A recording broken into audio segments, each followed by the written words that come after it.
But when Israel, the only country in the world whose very existence is under attack, is consistently and conspicuously singled out for condemnation, I believe we are morally obligated to take a stand.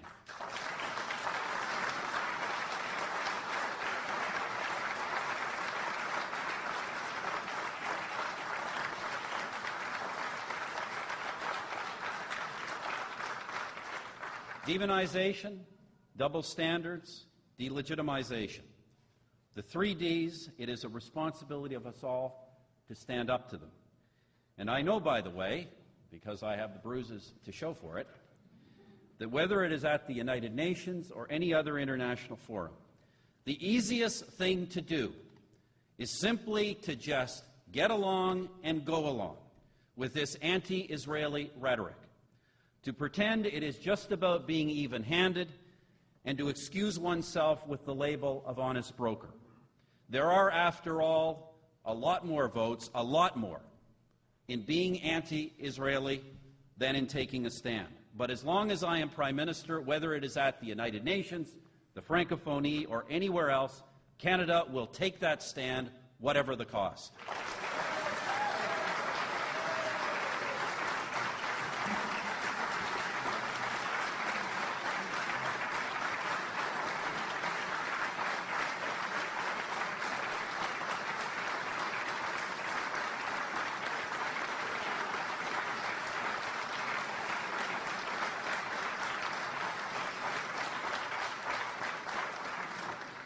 And friends, I say this not just because it is the right thing to do, but because history shows us, and the ideology of the anti-Israeli mob tells us all too well, if we listen to it, that those who threaten the existence of the Jewish people are a threat to all of us.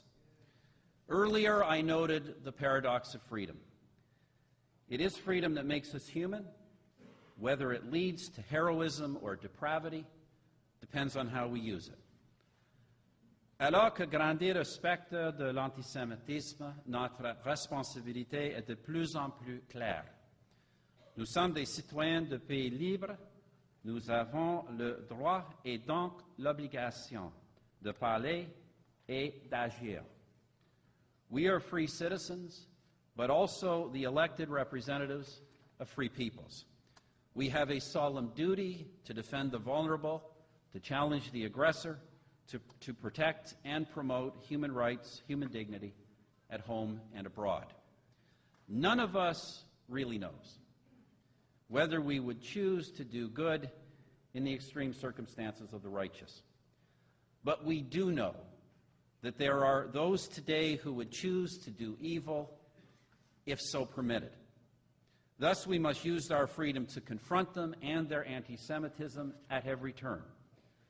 Voilà, mesdames et messieurs, l'objet de notre intervention aujourd'hui, notre détermination commune à confronter cette terrible haine.